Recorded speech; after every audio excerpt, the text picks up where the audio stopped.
Moby Dick by Herman Melville. Chapter 1. The Spouter Inn. Call me Ishmael. Some years ago I set out to sea, having little money and nothing particularly interesting to do on shore. I thought I would sail around the world. Whenever I feel like a cold, wet November morning, and I start following funerals, then I know it's time to go back to the wide open sea. It always makes me feel better, because the sea is magic. It has always been magic. It is an endless source of life and mystery. When I go to sea, I always go as a simple sailor and never as a passenger. Why should I pay when I can get paid for my work? I certainly don't mind taking orders from an old sea captain.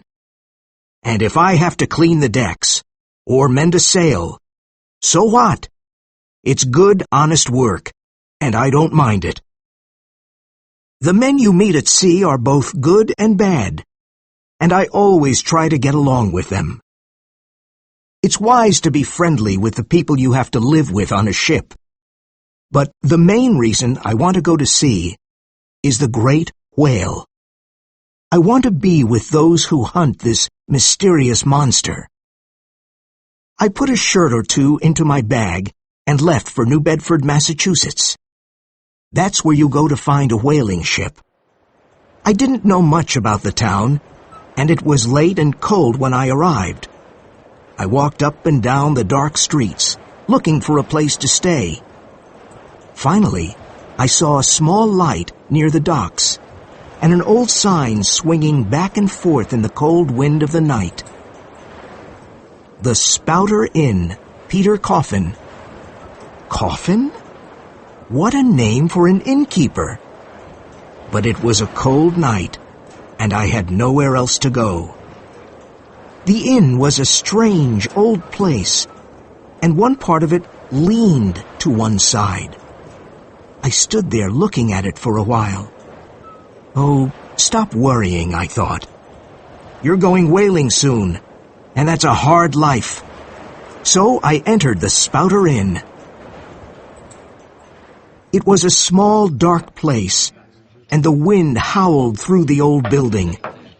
The first thing I saw was an old painting of a ship in a storm, and a giant whale jumping out of the water. It was trying to destroy the ship. The other sailors in the inn sat at a long table, drinking and talking. I found the landlord, Peter Coffin, and asked him for a room. "Sorry," he said, "but there's nothing left. Every bed is taken. But if you don't mind sharing a bed with a harpooner, then you have a bed." "Who is he?" I asked nervously. "He's not here now," said the landlord. "But if you're going whaling, you had better get used to this sort of thing." "Well, all right," I replied. "I'll share a bed with any decent man." "Good," said the landlord. "You want some dinner? Just sit down and it'll be ready soon." I sat down in the cold inn and waited for dinner. There was no fire and no heat, just a few candles. The landlord said he couldn't afford wood. After dinner, I wanted to go to bed, but I was worried about the harpooner I didn't know. "What kind of man is this harpooner?" I asked the landlord. "Why isn't he here?" "Oh, he's out trying to sell his head." "What?" I said, thinking it was a joke. The landlord and the other sailors started laughing. "He's sold the other 4 already, and now he's trying to sell the 5th. Maybe he's a cannibal. I don't know, but he pays on time, and that's all I care about." I was very tired and not interested in nonsense. I just wanted to go to bed. So I went up to the harpooner's room, which was cold and dark. The man's things were all over the room. A huge harpoon, an old sailor's bag, and fish hooks. Who was this man? I got into bed and tried to sleep, but the mattress was terribly uncomfortable. I soon heard the door open and saw a huge man with a candle in one hand and a human head in the other. So this was the harpooner. The light of the candle lit up his face, and I was very surprised. I suddenly felt cold. I had never seen anyone like him before. His skin was a purplish yellow, and his face and body were covered with strange tattoos. There was no hair on his head, except for a single lock of black hair. I'm not a coward, but I immediately thought of running out the door or jumping out the window. I was so scared that I thought the devil himself had entered the room that night. The harpooner got undressed, lit a small fire, and said some kind of prayer to an evil-looking black doll he had pulled out of his pocket. Then he got into bed. "Who you?" cried the harpooner in a deep voice, lifting his tomahawk. "What you do in my bed? I kill you!" "Peter Coffin, help me!" I shouted. "Save me!" After a moment, Peter Coffin came into the room and said, "Don't worry, Queequeg won't hurt you."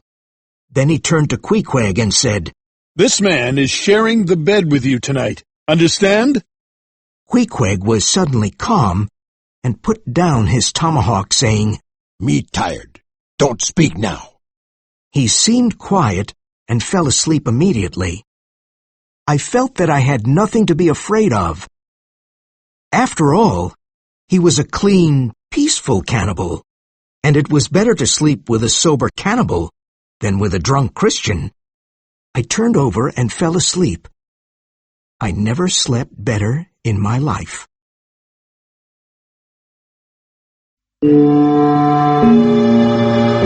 Chapter 2. The Pequod. Bright sunlight entered the room the next morning, and I could hear the sound of carriages and people outside.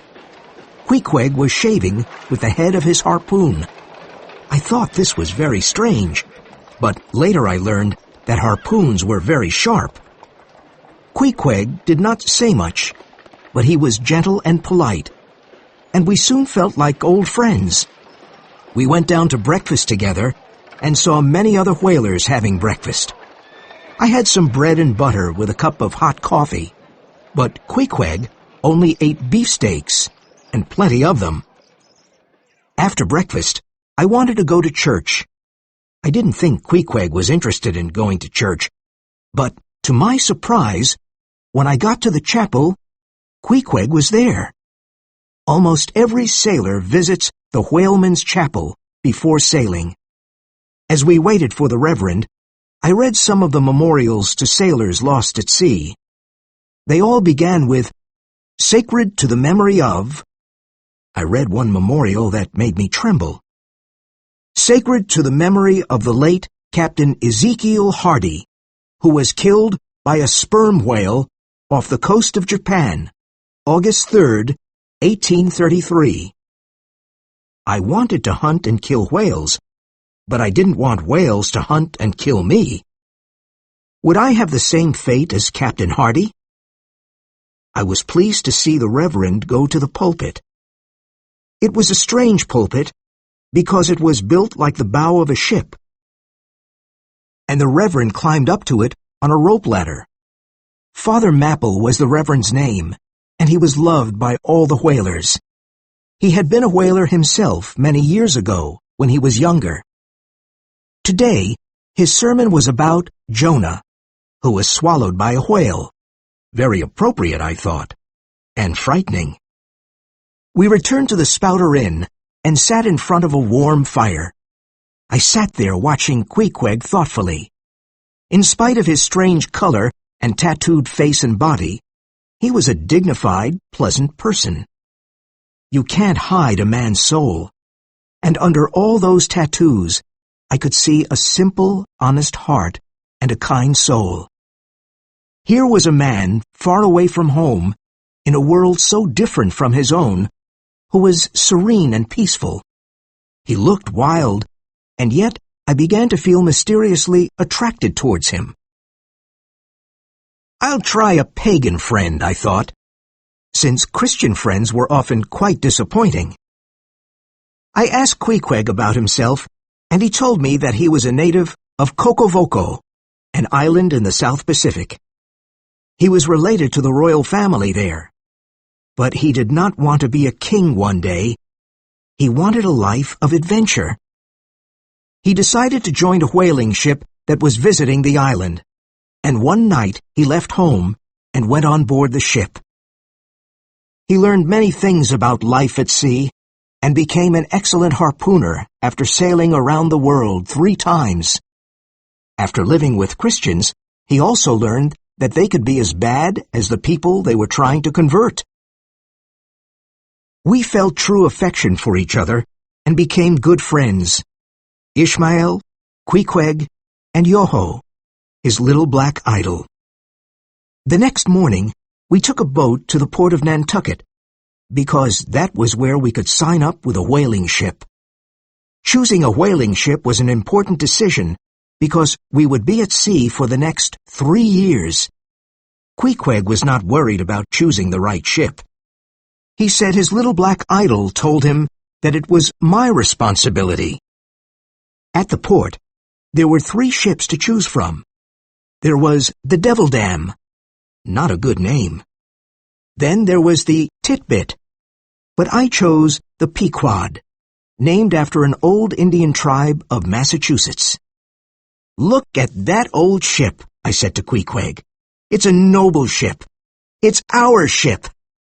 Queequeg simply nodded, and we went aboard to sign up. We met a tough-looking young man. "Ahoy," I said. "Are you the captain of the ship?" No, answered the young man. I'm the first mate of this ship. My name's Starbuck. What do you want? "My friend and I want to sign up." Have you ever been whaling? he asked. "No, but I've been to sea many times, and I want to see what whaling is like." You want to see what whaling is like, huh? he asked, looking at me carefully. All right. You'll do. "But shouldn't I talk to the captain?" I asked. Captain Ahab. He said with a half-smile. There's plenty of time to get to know him. You'll know him as soon as you see him, because he has only one leg. The other one was torn off and eaten by the most monstrous whale of the sea. "What did that whale do?" I asked nervously. You heard me. He said. And it killed many men. "What's Captain Ahab like?" I asked. He's a strange man, but a good one, said the first mate. He doesn't speak much, but when he does, you'd better listen. "Yes, sir," I replied. "And what about my friend?" The first mate looked at him with doubtful eyes. He's a strange fellow. Looks like a pagan. "Things aren't always what they seem," I said. "I know him. He's a good, strong man." Then Queequeg took his harpoon and pointed to a small piece of wood floating in the sea. His strong arm threw the harpoon and hit it. The first mate was amazed and said, Quick, sign him up, quick! He knew how valuable a good harpooner was on a whaling ship. Queequeg and I were now happy. We were about to start an exciting adventure at sea, hunting giant whales. While we were walking around the docks, we met a crazy old man. As we walked by him, he took my arm and said, You were on the Pequod. Have you met Captain Ahab yet? "No," I said, surprised. Have you signed up? "Yes, we have. But what do you know about Ahab?" The crazy old man shook his head and said, Well, what's done is done. There's no turning back now. But that ship is doomed. Doomed. Haven't you seen the demons he keeps in the hold of the ship? "Doomed? The demons?" I said, laughing. "What are you saying? You're crazy, old man." He looked at us with his wild eyes and said softly, God have mercy on you. "What nonsense," I told myself. As Queequeg and I hurried away, I turned around and asked, "But who are you?" I'm Elijah. he said. The name of a prophet. I thought nervously. But I pushed the man and his prophecy out of my mind. This was going to be an exciting voyage, a chance to see the world and hunt whales. That old fool wasn't going to ruin things for me.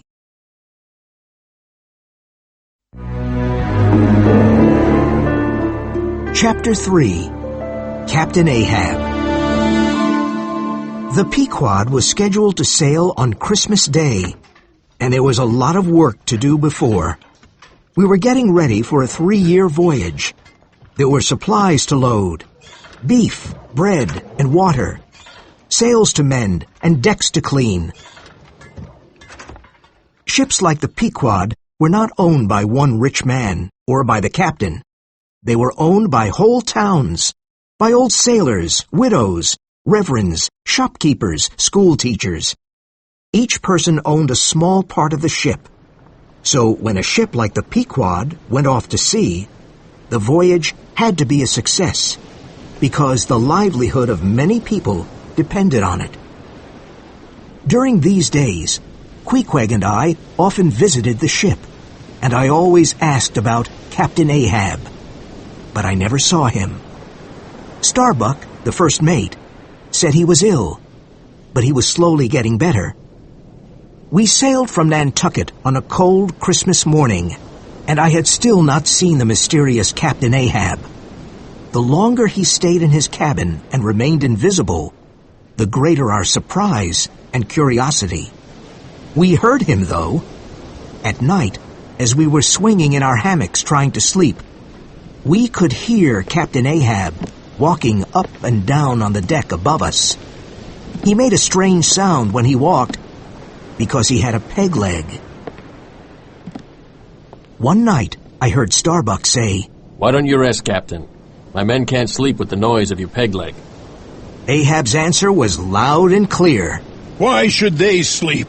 Do I sleep? The sound of my leg will make them dream about whales. I didn't know what to think, but the words of the crazy old man Elijah kept coming back to me. Starbuck was a Quaker from Nantucket, and a good, honest man. He was tall and quite thin, but very strong. If you looked into his eyes, you could see all the dangers he had faced in his life at sea. He was a quiet individual who faced dangers calmly, and he was patient and understanding with his men.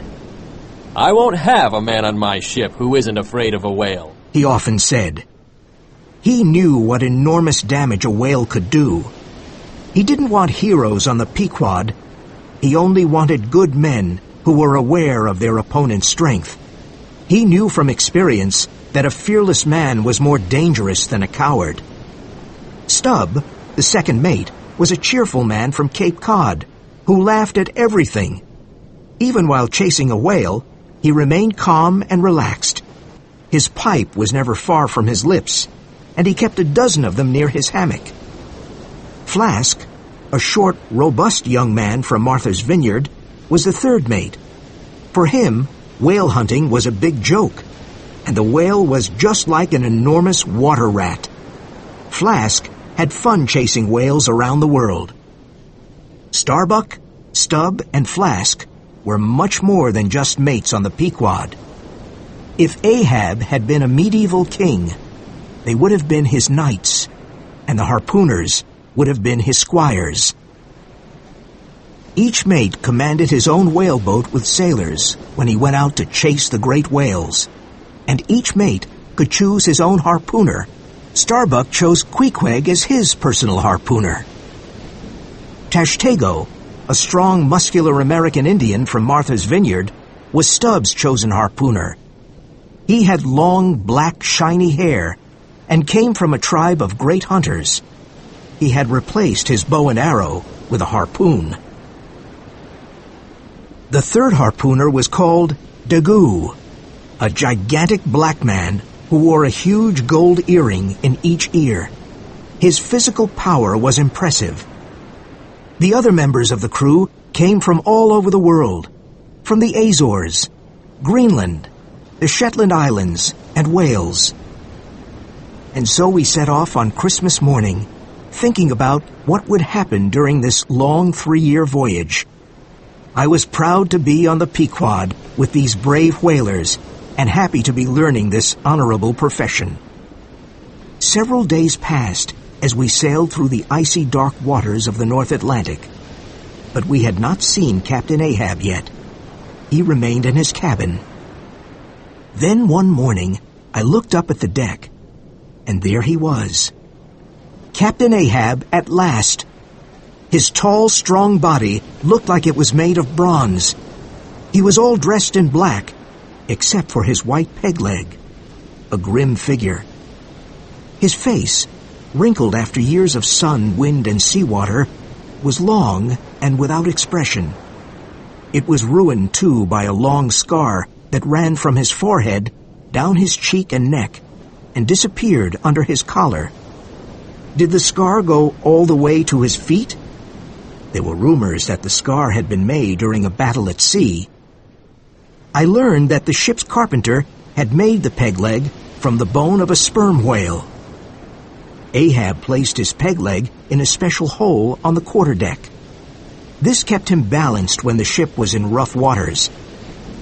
In spite of his peg leg, Captain Ahab stood straight and looked ahead. His face showed immense pain. He spoke to no one, and no one spoke to him. After standing for a while on the deck, he went back to his cabin. As the weather got better, and the ice and icebergs were behind us, we saw more and more of our captain. When we started sailing in tropical waters, the hard, icy expression on his face seemed to melt.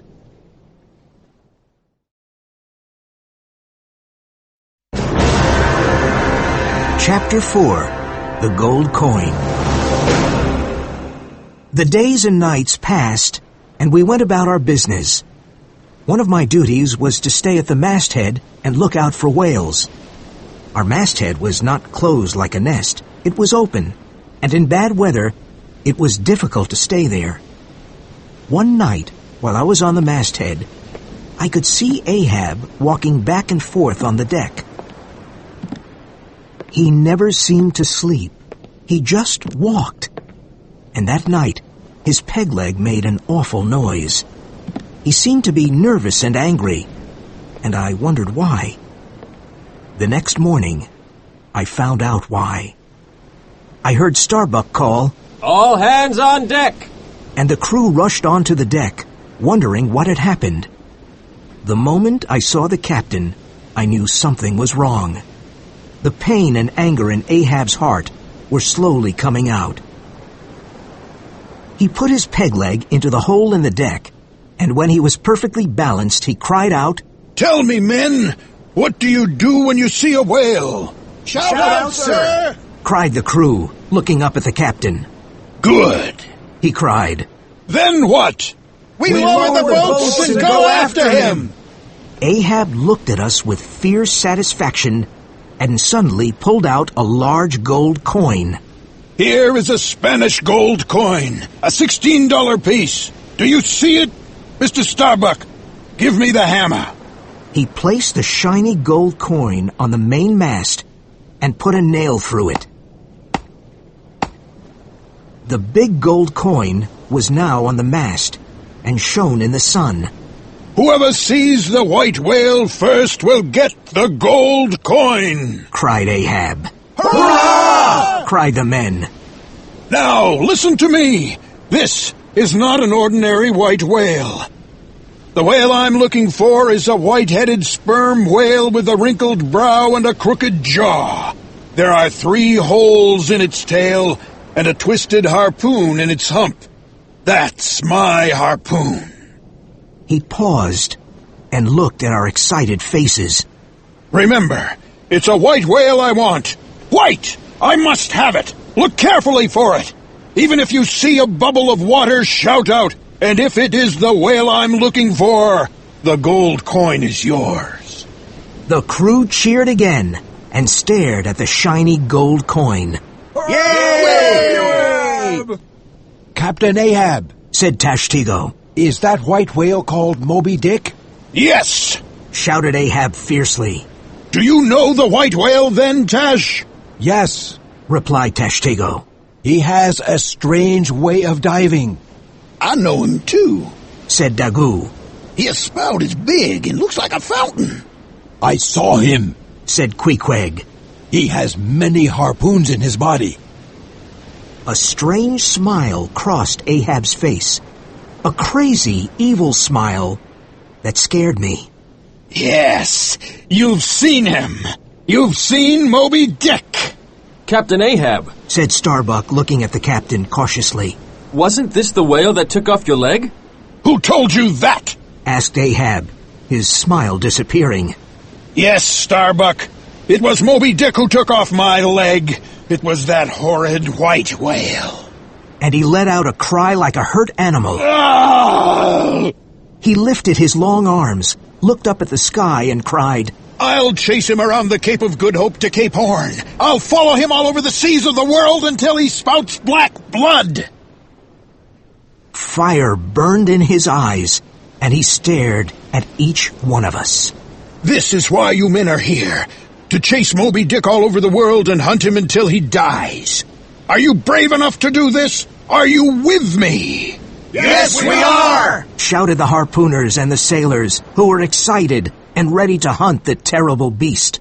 We'll keep a sharp eye and a sharp harpoon as well, Said one of the harpooners.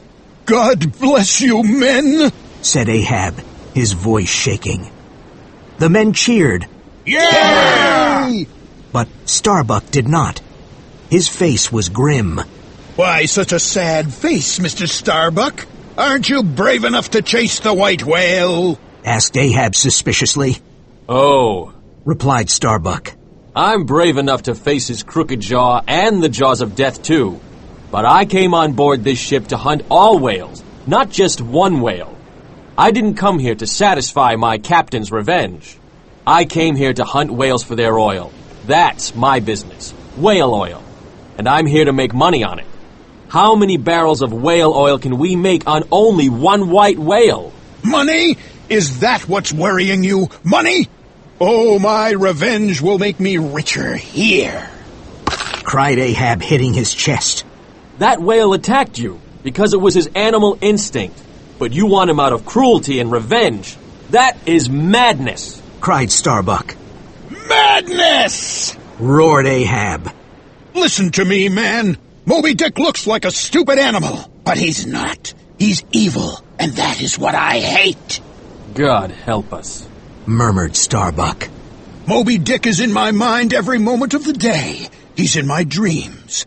His existence insults me. I'd strike the sun if it insulted me.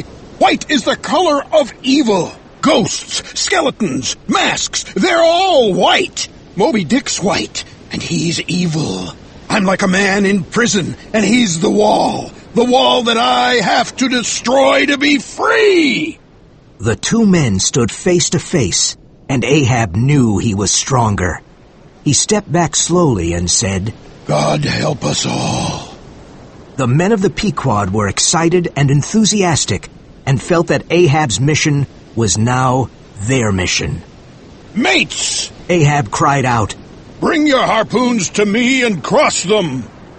Starbuck, Stubb, and Flask brought their harpoons to cross them in front of Ahab. Now swear this. Death to Moby Dick. God hunt us all if we don't kill Moby Dick. Ahab then turned to the harpooners and said, Now, harpooners, use the heads of your harpoons as cups and drink to the death of Moby Dick. Before going to his cabin, Ahab turned back and said to all of us, Remember that you have all made a promise. I trembled at the thought of what had happened. Captain Ahab was madness itself, and we had sworn to his madness. I, Ishmael, was one of that crew, and my shouts had gone up with the rest. I had sworn too.